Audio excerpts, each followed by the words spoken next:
বাংলা নববর্ষকে সামনে রেখে চীন মৈত্রী সম্মেলন কেন্দ্রে শুরু হয়েছে সপ্তাহব্যাপী এসএমই বৈশাখী মেলা। এর আয়োজন করেছে এসএমই ফাউন্ডেশন। প্রথম দিনই দর্শনার্থীদের ভিড়ে জমে উঠেছে এই মেলা। ১৫০টিরও বেশি স্টলে এসএমই উদ্যোক্তারা তাদের পণ্য প্রদর্শন এবং বিক্রি করছেন। দরজায় কড়া নাড়ছে বাংলা নববর্ষ। এই উপলক্ষে রাজধানীর আগারগাঁয়ে বাংলাদেশ চীন মৈত্রী সম্মেলন কেন্দ্রে শুরু হয়েছে ৭ দিনের এসএমই বৈশাখী মেলা।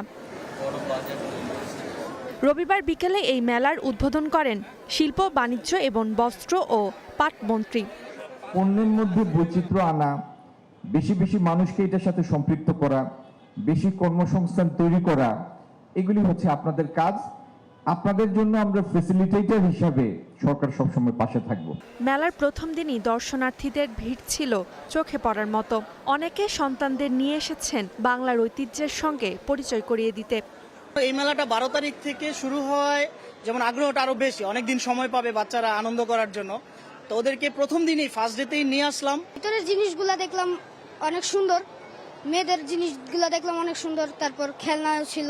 বৈশাখী মেলায় এসে অনেক ভালো লাগলো, খেলনাগুলো ভালোই, কিন্তু এখন কিনি নেই, টাকা আনি নেই। সবকিছু খুবই ভালো লাগছে, অনেক কিছু পছন্দ হয়েছে। তারপর ঘর সাজানোর অনেক কিছুই আছে, তো প্ল্যান করছি যে পরবর্তীতে আম্মুকে নিয়েও আসবো আমি। মেলার প্রথম দিন দর্শনার্থী পেয়ে আশাবাদী উদ্যোক্তারা।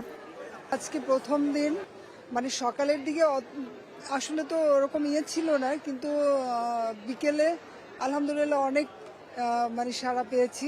এই যে ইউনেস্কো যেহেতু রিক্সাটার একটা ওয়ার্ল্ড হেরিটেজ হিসেবে ঘোষণা করলো, তো এরপর থেকে আমরা এটারে আরো একটু যাতে সামনে মানুষের কাছে পৌঁছায় যায়, এটা আমাদের একটা ঐতিহ্য।